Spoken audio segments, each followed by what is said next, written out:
The sun was setting, casting a warm golden glow over the small town as Major James Carter pulled into the gas station. He had just finished attending a military event where he'd been honored for his years of dedicated service to the country.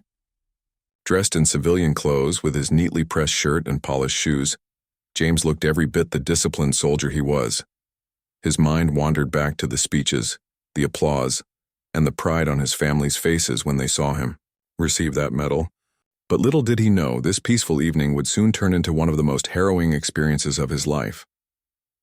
As James parked his car near the pumps, he noticed a police cruiser pull up behind him. At first, he thought nothing of it. After, all-seeing officers around wasn't unusual in this quiet neighborhood. But then another cruiser arrived, followed by a third. Confused but calm, James stepped out of his vehicle to see what was happening. Before he could even ask, the officers approached him with their hands resting on their holstered guns. Their body language screamed hostility, and James immediately sensed something was wrong. "Sir, step away from your vehicle." One of the officers barked loudly, startling James. "Is there a problem?" James asked politely, raising his hand slightly to show he meant no harm. "I'm just here to fill up my tank." Instead of answering, the officers surrounded him, their expressions cold and unyielding. One of them, a tall man with sharp features named Officer Ryan, spoke next. "We've received reports of a robbery nearby. You match the description of the suspect." James frowned, taken aback. "A robbery? I assure you, you have the wrong person.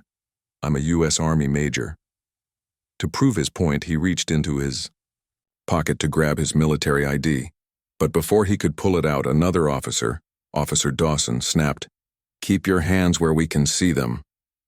His voice boomed through the otherwise silent gas station, drawing curious glances from a few bystanders who were refueling their cars or heading inside to buy snacks. James froze, realizing how tense the situation had become. He slowly raised, both hands above his head, trying to keep his tone steady despite the knot forming in his stomach. "I'm not resisting. I'm simply trying to show you my identification." But the officers weren't listening.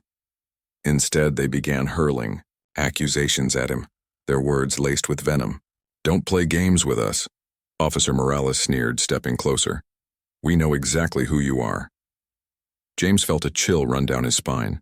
Something about the way they spoke made him uneasy, not just because they doubted his innocence, but because of the underlying tone of disdain. It wasn't long before their language turned uglier. They started making comments about his appearance, mocking the color of his skin and implying that someone like him couldn't possibly hold such a prestigious position in the military. Each word cut deeper than the last, leaving James feeling humiliated and powerless. The tension escalated further when Officer Ryan drew his gun, pointing it directly at James. The barrel gleamed ominously under the fading sunlight, and James's heart pounded in his chest. For a moment, time seemed to stand still. All he could hear was the sound of his own breathing and the distant hum of traffic in the background. His mind raced with questions. Why were they treating him like this? What had he done to deserve such hostility? And more importantly, would they actually shoot him? "You think you're so special, don't you?" Officer Dawson spat, pacing around James like a predator circling its prey. "Walking around in your fancy clothes, acting like you're better than everyone else. I haven't done anything wrong," James replied firmly, though his voice trembled slightly. "I'm a soldier. I serve this country. Don't you understand that?" His words fell on deaf ears. The officers continued to berate him, ignoring his pleas and dismissing his credentials. They refused to let him explain himself, cutting him off whenever he tried to speak. The humiliation burned inside him, but James knew losing his temper would only make things worse. So he stood there, hands raised, enduring the verbal assault while silently praying for someone to intervene. Meanwhile, a young woman working at the convenience store across the street watched the scene unfold with growing alarm. She recognized James. He often stopped by the gas station on his way home and always greeted her warmly. Seeing him being treated this way didn't sit right with her. Without hesitation, she grabbed her phone and began recording the interaction. From her vantage point, she captured everything: the raised voices, the racial slurs, and the menacing, stance of the officers as they aimed their weapons at an unarmed man. Back at the scene, James tried one last time to reason with the officers. "Look, I'm cooperating fully. Please just check my ID. Call my commanding officer if you need confirmation. I promise you this is all a misunderstanding." For a brief second, it seemed like they might listen. Officer Ryan hesitated, glancing at his colleagues as if weighing their options. But then Officer Dawson muttered something under his breath, a crude remark about James's race, and the moment passed. Instead of de-escalating, the officers tightened their grip on their firearms, their faces hardening with resolve. The standoff dragged on for what felt like an eternity. James's legs ached from standing in the same position for so long, and sweat trickled down his forehead despite the cool evening air. Yet, through it all, he maintained his composure, refusing to give the officers the satisfaction of breaking him. Deep down, he knew this wasn't just about him. It was about the countless others who had faced similar injustices. If he gave up now, what message would that send? Finally, after what seemed like hours, a fourth officer arrived on the scene. This one appeared younger and less hardened than the others. After a quick exchange with his colleagues, he cautiously approached James and asked to see his ID. With trembling fingers, James handed it over, watching as the new arrival studied it carefully. A look of surprise crossed the officer's face as he realized the truth. James was indeed a decorated Army major. Reluctantly, the other officers lowered their weapons, though their expressions remained grim. They muttered vague apologies, blaming the situation on a miscommunication before climbing back into their cruisers and speeding away. James stood there for a moment longer, trying to process what had just happened. His body felt heavy, weighed down by exhaustion and anger. But as he turned to leave, he caught sight of the young woman from the convenience store smiling faintly at him from across the street. Little did he know, the video she had recorded would soon change everything, not just for him, but for the entire nation. By the time Major James Carter finally drove away from the gas station, the weight of what had just happened pressed heavily on his shoulders. He felt drained, not just physically, but emotionally. The encounter with the officers lingered in his mind like a dark cloud, replaying over and over again. Every word they'd said, every insult hurled at him echoed in his thoughts. Despite his military training and years of discipline, he couldn't shake off the anger and humiliation that bubbled inside him. But little did James know. Unbeknownst to him, the incident was far from over. Across the street, the young woman who had recorded the entire scene on her phone stood frozen behind the convenience store counter. Her hands trembled as she watched the video playback on her screen. She hadn't intended to become part of something bigger when she hit record. She simply wanted to document what she saw because it didn't feel right. But now, as she reviewed the footage, she realized how powerful it could be. The video clearly showed everything. The aggressive behavior of the officers, their weapons drawn unnecessarily, and the cruel words they used to demean James. It painted a vivid picture of injustice that couldn't be ignored. The young woman, whose name was Lisa, hesitated for a moment. Posting such a video online came with risks. Would people believe her? Would she face backlash for speaking out? But then she thought about James, the way he had remained calm despite the hostility, the way he tried to reason with the officers, even as they treated him like a criminal. Something deep within her told her this wasn't just about one man. It was about exposing a pattern of behavior that needed to stop. Taking a deep breath, Lisa uploaded the video to social media with a simple caption: "This is wrong. We need to talk about this." Within minutes, the video began spreading like wildfire. People were shocked by what they saw. Comments poured in from all corners of the internet, some expressing outrage, others offering support to James, and many sharing similar stories of their own encounters with law enforcement. The hashtags #Justice for Major Carter and March Enough is Enough started trending almost immediately. By morning, the video had millions of views, and news outlets across the country picked up the story.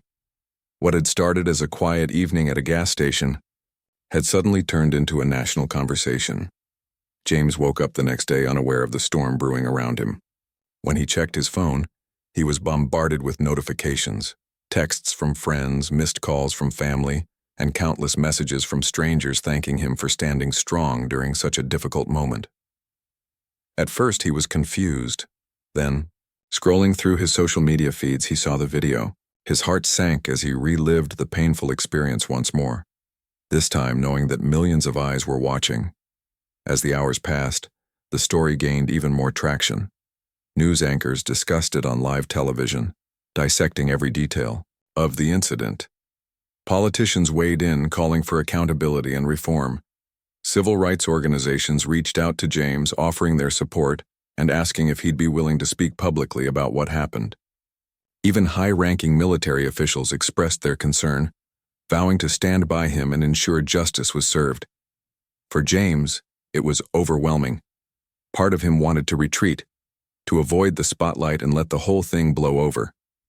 But another, part of him knew this was an opportunity, a chance to shine a light on issues that affected so many people.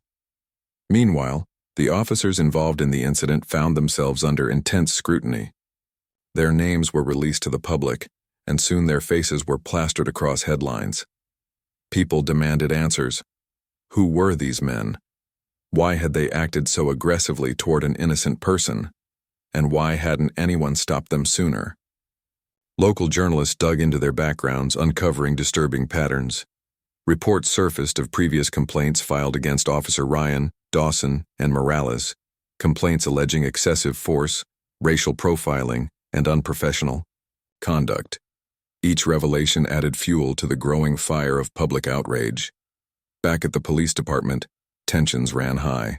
The chief of police held an emergency press conference, attempting to address the situation while defending his officers. This was an isolated incident, he insisted, though his tone lacked conviction. We are conducting a thorough investigation to determine whether proper protocols were followed. But his words fell flat. Protesters gathered outside the station, holding signs that read "No justice, no peace," and chanting slogans demanding the officer's immediate dismissal. The pressure mounted, not only from the public but also from within the department itself. Some officers privately admitted they were embarrassed by the actions of their colleagues, while others feared the ripple effects this scandal might have on community trust. As the days went on, the story continued to dominate the news cycle. Talk shows invited experts to discuss systemic racism in law enforcement, while opinion pieces flooded newspapers and websites. Many pointed out that James's case wasn't unique. It was just one example of a much larger problem. Stories of similar incidents poured in from across the country, each one adding to the chorus of voices calling for change. Social media became a platform for people to share their own experiences, creating a sense of solidarity among those who had long felt unheard. James, still processing everything, decided to take a step back and focus on his well-being. He spent time with his family, leaning on their love and support during this challenging period. They reminded him of his strength and encouraged him to use his voice for good. Slowly, he began to see the bigger picture. This wasn't just about him. It was about sending a message that no one should have to endure such treatment regardless of their race or profession. Though the road ahead seemed daunting, James felt a renewed sense of purpose. He realized that sometimes standing up for justice meant stepping into the spotlight, even when it was uncomfortable. While the nation waited anxiously for updates on the investigation, the momentum kept building.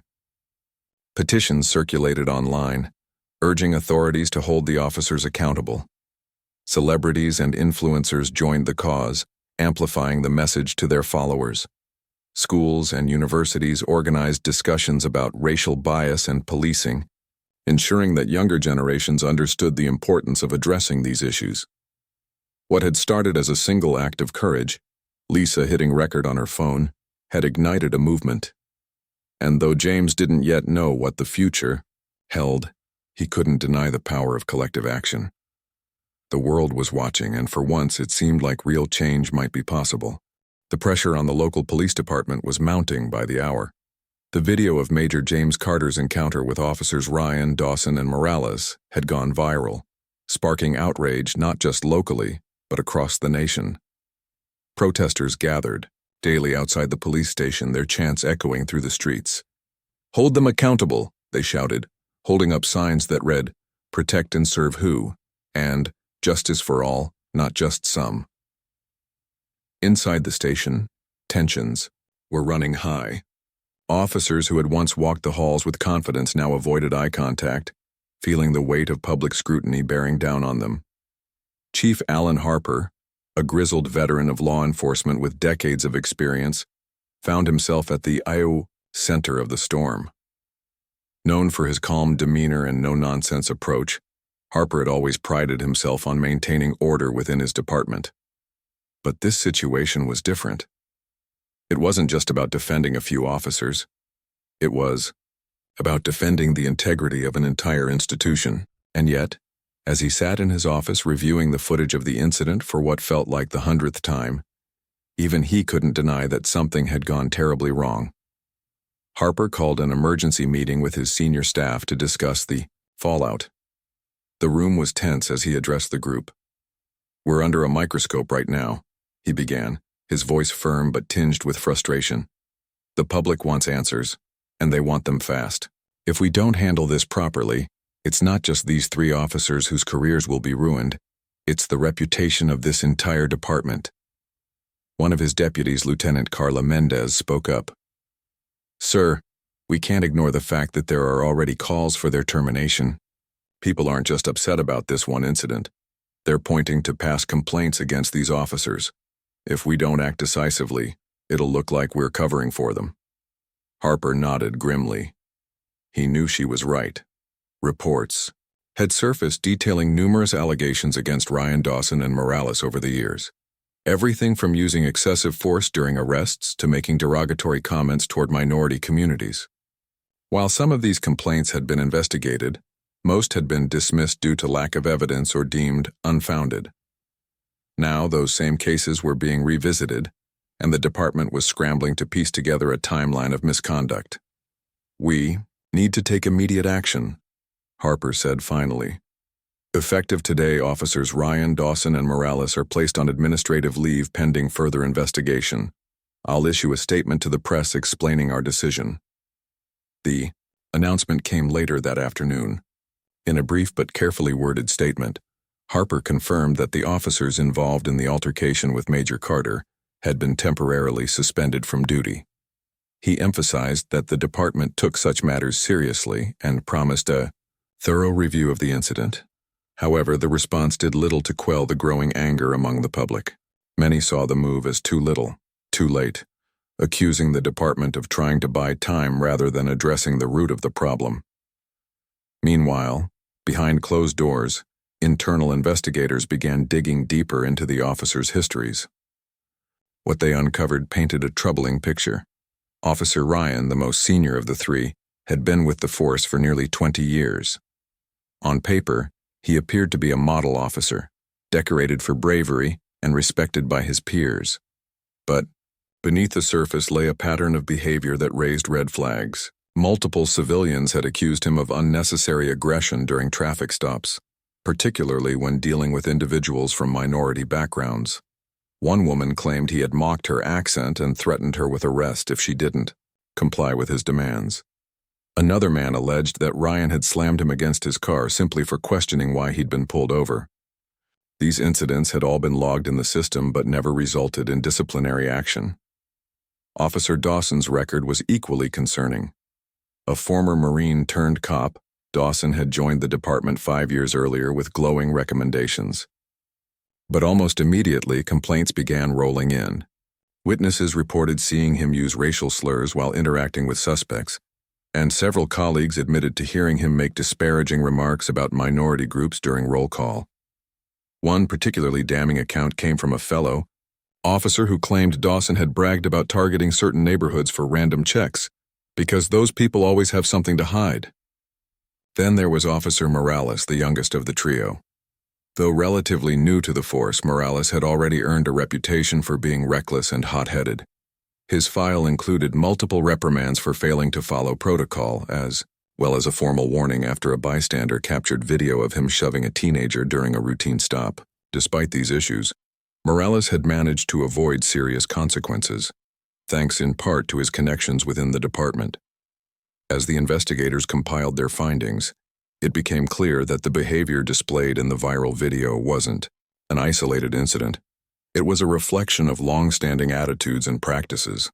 For many inside the department, this realization hit hard. Some officers quietly expressed relief that the truth was finally coming to light, hoping it would lead to meaningful reform.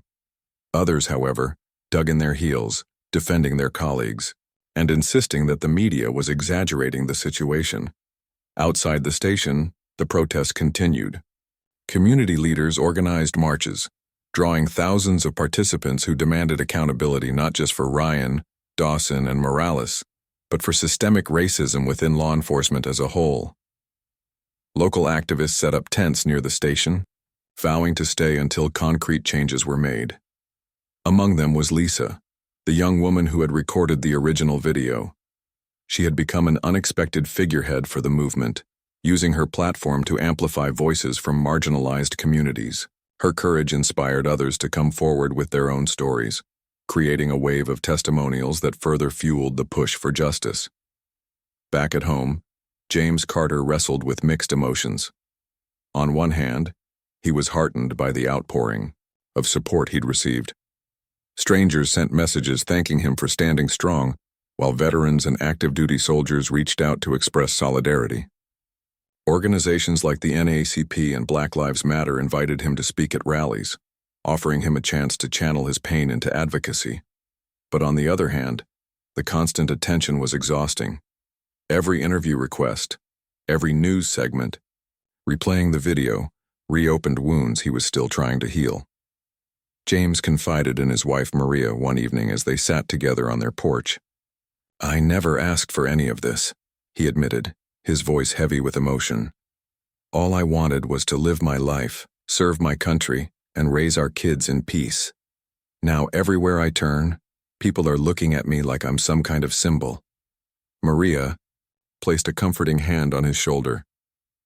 "You are a symbol, James," she said gently. "Not because you chose to be, but because of what happened to you. People see themselves in your story. They see their fathers, brothers, sons. You have an opportunity to make a difference, to help create a world where no one has to go through what you did." Her words struck a chord with James. He realized that while he couldn't undo the past, he could shape the future. With renewed determination, he decided to embrace the role thrust upon him. He began reaching out to civil rights attorneys, community organizers, and policy experts, laying the groundwork for a campaign to address systemic issues within policing. He also started documenting his thoughts in a journal, hoping to eventually turn them into a memoir that could inspire others. As the weeks passed, the investigation into Ryan, Dawson, and Morales progressed. Evidence mounted against them, leaving Chief Harper with no choice but to take drastic measures. In a somber press conference, he announced that all 3 officers had been fired, effective immediately. Their actions violated the trust placed in them by the community and tarnished the badge they wore. Harper stated, his expression grave. "This department will not tolerate racism, abuse of power, or any behavior that undermines the principles we stand for." The announcement brought a mix of reactions. While many celebrated the decision as a victory, others remained skeptical, arguing that firing the officers wasn't enough. They called for criminal charges to be filed, demanding that Ryan, Dawson, and Morales face legal consequences for their actions. Meanwhile, Harper faced backlash from within his own ranks, with some officers accusing him of bowing to public pressure rather than protecting his team. For James, the firings marked a turning point. It was proof that collective action could yield results, but it was also a reminder that the fight was far from over. As he prepared to step into the spotlight once again, he knew the road ahead would be challenging. Yet he also knew that he wasn't alone. Across the country, people were rallying behind him, united by a shared desire for justice and equality. Together, they were determined to ensure that no one else would suffer the way James had, and that the badge would once again represent protection, not fear.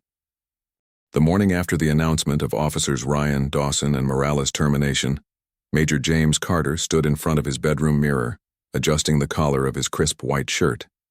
He had been invited to speak at a press conference, organized by civil rights advocates and community leaders. Though he had spent years addressing troops and leading missions, this was different. Today, he wasn't speaking as a soldier, but as a man who had faced injustice and lived to tell the story. The weight of that responsibility pressed heavily on him, but he knew it was time to step forward. As he arrived at the venue, a small auditorium packed with reporters, activists, and concerned citizens, James felt a surge of nerves. The room buzzed with energy, cameras flashing and microphones positioned strategically for sound bites. When he stepped onto the stage, the crowd erupted into applause. For a moment, he simply stood there, taking it all in. Then, gripping the sides of the podium, he began to speak. "I never imagined I'd be standing here today," he said, his voice steady despite the whirlwind of emotions swirling inside him. "I joined the army because I believed in serving my country. I believed in protecting people regardless of their race, religion, or background. But on that night at the gas station, I was reminded of how far we still have to go." He paused, glancing out at the sea of faces before him. Some nodded in agreement, while others wiped away tears. James went on to recount the events of that evening, the racial slurs, the drawn weapons, the humiliation. His words painted a vivid picture of fear and frustration, but they also carried a message of resilience. "This isn't just about me," he emphasized. "It's about every person who has ever been treated unfairly because of the color of their skin. It's about every parent who worries whether their child will come home safe. And it's about holding those in power accountable when they fail us." When he finished speaking, the audience rose to their feet in a standing ovation.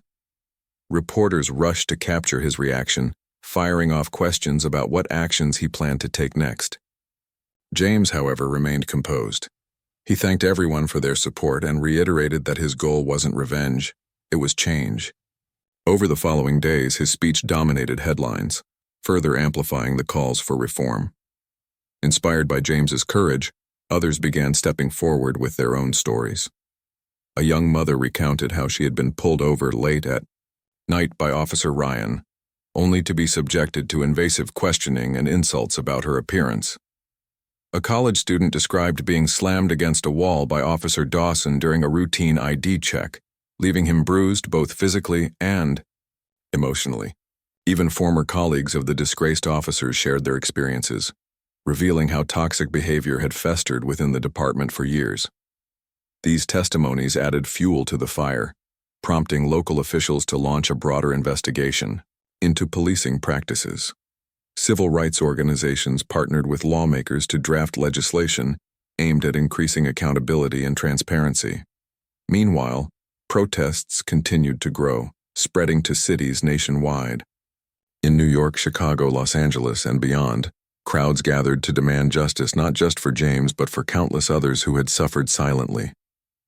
Back in James's hometown, the movement gained even more momentum when Lisa, the young woman who had recorded the original video, organized a town hall meeting. Held in a local church, the event brought together residents, activists, and members of law enforcement to discuss ways to rebuild trust between the community and the police. Lisa opened the discussion by sharing her perspective. "When I hit record that night, I didn't think it would lead to this," she admitted, her voice trembling slightly. "But now I see how important it is to speak up. Silence only allows these kinds of injustices to continue. We need to keep talking, keep pushing for change." Her honesty resonated deeply with those in attendance. One by one, people lined up at the microphone to share their thoughts. Some expressed anger and frustration, while others offered solutions: body cameras for all officers, mandatory bias training, independent oversight boards. Though opinions varied, there was a clear consensus: something needed to be done. Amidst the growing outcry, James found himself thrust into the role of an advocate. He met with politicians, attended rallies, and collaborated with experts to develop policy recommendations. His military background gave him credibility, and his personal experience made him relatable. He became a bridge between communities and institutions urging both sides to listen and work toward common ground. One of his key initiatives focused on education. Believing that understanding was the first step toward change, James launched a program called Bridging the Gap, which brought high school students together with law enforcement officers for open dialogues. The sessions were raw and honest, often uncomfortable, but incredibly impactful. Students learned about the challenges officers faced, while officers heard firsthand accounts of how their actions affected young people of color. Slowly but surely, walls began to crumble. At the same time, legal proceedings against Ryan, Dawson, and Morales moved forward. Prosecutors reviewed the evidence collected during the internal investigation and decided to file criminal charges. The officers were arrested and charged with assault, misconduct, and hate crimes.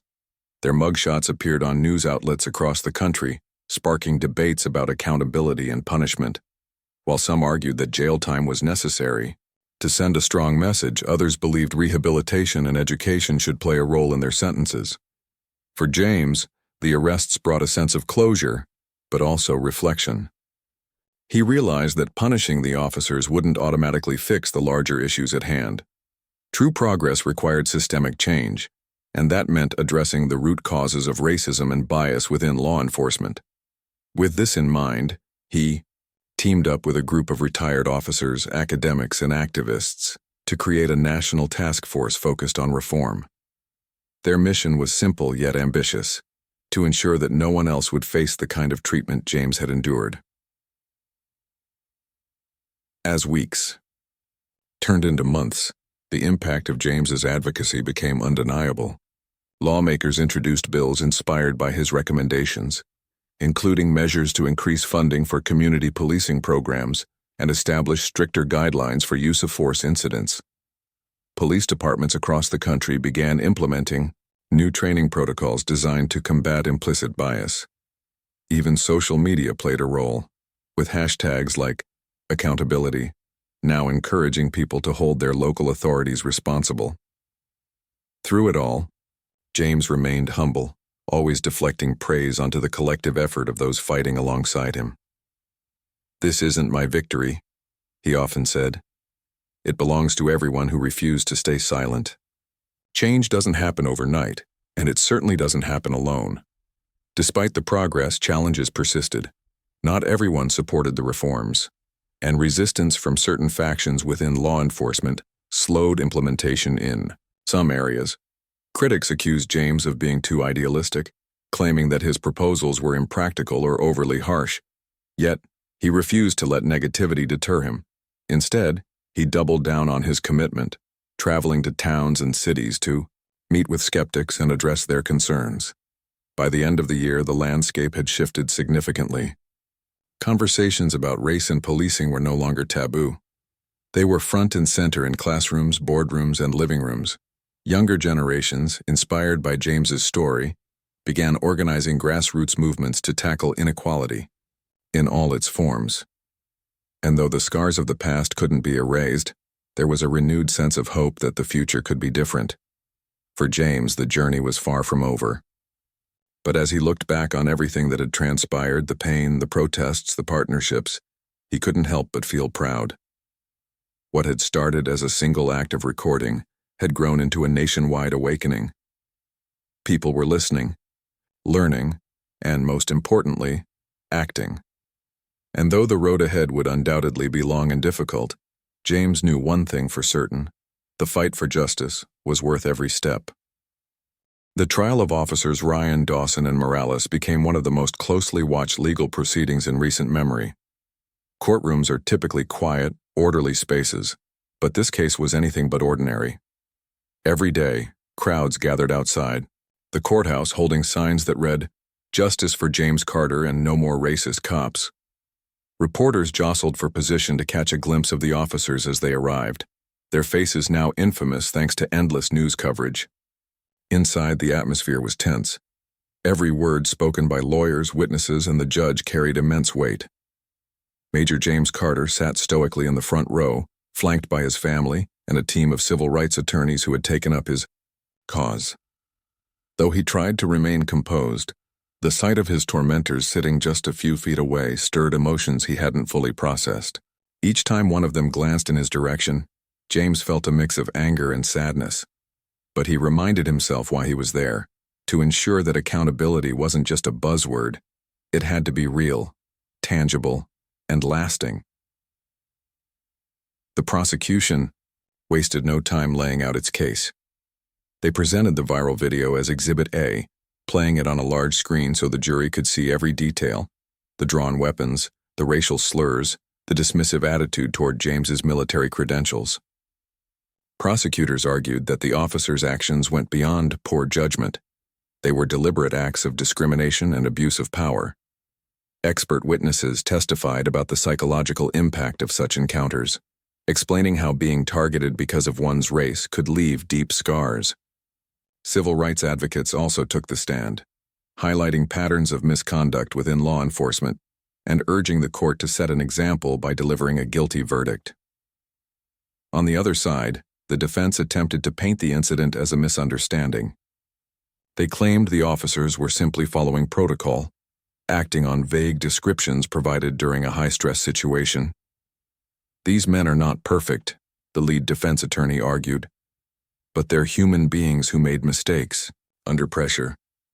Should they lose their careers and possibly their freedom for something that happened in the heat of the moment? But the prosecution countered fiercely. This wasn't a mistake, one lawyer shot back. It was a pattern of behavior, fueled by prejudice. These officers didn't just misidentify Major Carter, they dehumanized him. They mocked his service, insulted his character, and treated him like a criminal without cause. That's not a misunderstanding. It's a crime. As the days dragged on, the courtroom drama captivated the nation. Social media exploded with reactions after each testimony. Supporters of James praised the prosecution's efforts, while critics of law enforcement reform voiced skepticism, questioning whether the officers were being unfairly singled out. Despite the divided opinions, one thing was clear. This trial wasn't just about 3 individuals. It was about sending a message to police forces everywhere. Finally, after weeks of deliberation, the jury reached a verdict. The courtroom fell silent as the foreperson stood to deliver the decision, guilty on all counts. Gasps rippled through the room as the words sank in. James exhaled deeply, feeling a wave of relief wash over him. Outside, cheers erupted from the crowd, many of whom had waited hours in the cold to hear the outcome. Strangers hugged each other, tears streaming down their faces. For them, this wasn't just a win for James. It was a victory for anyone who had ever felt powerless against systemic injustice. While the guilty verdict marked a significant milestone, the work was far from over. Criminal charges aside, civil lawsuits soon followed, filed by James and others who had been victimized by the officers. These cases sought financial compensation, but more importantly, aimed to force the department to implement sweeping reforms. Settlements were eventually reached, with the city agreeing to allocate millions toward training programs, community outreach initiatives, and independent oversight committees. James used part of his settlement to fund scholarships for students, pursuing careers in public service or social justice advocacy. He believed education was key to breaking cycles of inequality and wanted to empower the next generation to drive meaningful change. His humility shone through even in moments of triumph. He refused to let bitterness consume him, instead focusing on what he could build rather than dwell on what had been broken. Meanwhile, the fallout from the scandal reverberated throughout the police department. Chief Harper resigned shortly after the verdict, acknowledging that he had failed to address underlying issues within the force. In his resignation letter, he admitted, "I should have done more to root out racism and misconduct when I had the chance. My silence enabled a culture of fear and mistrust. For that, I am truly sorry." His departure paved the way for new leadership, a progressive-minded chief committed to transparency and accountability. Under her guidance, the department underwent a complete overhaul. Body cameras became mandatory, disciplinary records were made accessible to the public, and officers received extensive training on implicit bias and cultural sensitivity. Community advisory boards were established to provide input on policy decisions, ensuring that residents had a voice in shaping the future of policing. Though these changes were welcomed, they didn't come without resistance. Some veteran officers grumbled about the increased scrutiny, claiming it made their jobs harder. Others worried that the pendulum had swung too far in the opposite direction, arguing that good cops were being painted with the same brush as bad ones. Tension simmered beneath the surface, threatening to boil over at times. James recognized the challenges ahead and worked tirelessly to bridge the gap between communities and law enforcement. He traveled across the country, speaking at conferences, town halls, and schools about the importance of mutual respect and understanding. During these appearances, he often shared stories of officers who had gone above and beyond to protect and serve their communities. By highlighting positive examples, he hoped to remind people that not all cops were villains, and that progress required collaboration, not division. One of his most impactful projects was the creation of a mentorship program pairing young adults from marginalized backgrounds with officers willing to engage in open dialogue. The goal was simple: break down stereotypes and foster relationships built on trust. Participants met regularly to discuss everything from career aspirations to personal struggles. At first, conversations were awkward and guarded, but over time, genuine connections formed. Many mentees later credited the program with changing their perceptions of law enforcement, while officers reported gaining valuable insights into the lives of those they swore to protect. Despite the strides made, James knew that true equality wouldn't happen overnight. Racism and bias were deeply ingrained in society, and dismantling them would take generations of effort. Still, he remained hopeful. Every success story, no matter how small, reinforced his belief that change was possible. Whether it was a teenager deciding to pursue a career in law enforcement after participating in the mentorship program, or a department adopting policies inspired by his advocacy, James saw proof that collective action yielded results. By the end of the year, James's story had transcended headlines and hashtags. It had become a symbol of resilience and determination, a reminder that even in the face of overwhelming odds, courage could spark transformation. As he reflected on everything he'd been through, James felt a profound sense of gratitude, not just for the support he'd received, but for the opportunity to make a difference. He often thought about Lisa, the young woman whose quick thinking had ignited the movement. They stayed in touch, collaborating on various initiatives and sharing updates on their respective journeys. Together, they proved that ordinary people could achieve extraordinary things when they dared to speak up. And though neither of them sought fame or recognition, they embraced their roles as catalysts for change, knowing that their actions had touched countless lives. For James, the road ahead was still uncertain, but he faced it with unwavering resolve. He understood that justice wasn't a destination, it was a journey, one that required patience, persistence, and faith in humanity's ability to grow. As long as there were voices willing to challenge the status quo and hands ready to build bridges, he believed the world could become a fairer, kinder place. And for James Carter, that belief was enough to keep moving forward, one step at a time. Years had passed since the night that changed Major James Carter's life forever. The gas station where it all began was now a symbol, a quiet reminder of how one moment could ignite a movement. Though time had softened some of the raw emotions tied to that evening, its impact remained etched in James's heart and mind. He often found himself reflecting on the journey, marveling at how far things had come, and yet how much work still lay ahead. By this point, James had become more than just a name or a face associated with an incident of racial injustice. He was a beacon of hope for many, a living testament to the power of resilience and collective action. His advocacy had grown beyond his hometown, reaching national and even international audiences. Conferences invited him to deliver keynote speeches, universities awarded him honorary degrees, and organizations sought his guidance in crafting policies aimed at fostering equality and accountability. Yet, despite the accolades, James never lost sight of why he started this journey: to create a world where no one would have to endure what he did. One of his proudest accomplishments was the establishment of the Justice Through Unity Foundation, a nonprofit organization dedicated to addressing systemic racism within institutions like law enforcement, education, and healthcare. The foundation provided grants to grassroots initiatives, funded research into discriminatory practices, and hosted workshops designed to promote empathy and understanding. Its flagship program, Building Bridges, brought together diverse groups, community members, educators, law enforcement officers, and policymakers to engage in honest conversations about race, privilege, and responsibility. These dialogues weren't always easy. They often uncovered uncomfortable truths and forced participants to confront biases they hadn't realized they held.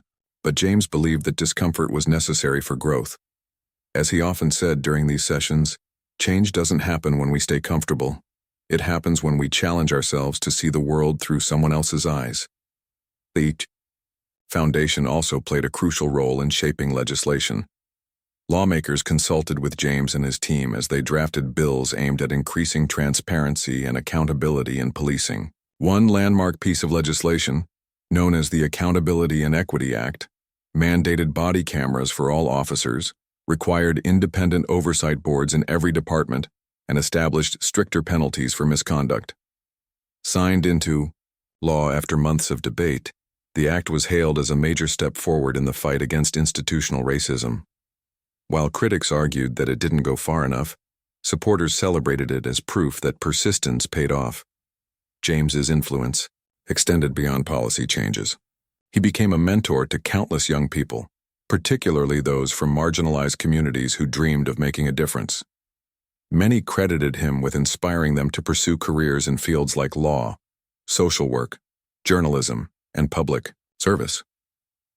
One such individual was Marcus, a teenager James had met during the early days of the mentorship program. At the time, Marcus had been skeptical of authority figures, harboring deep-seated resentment toward police officers due to experiences with racial profiling.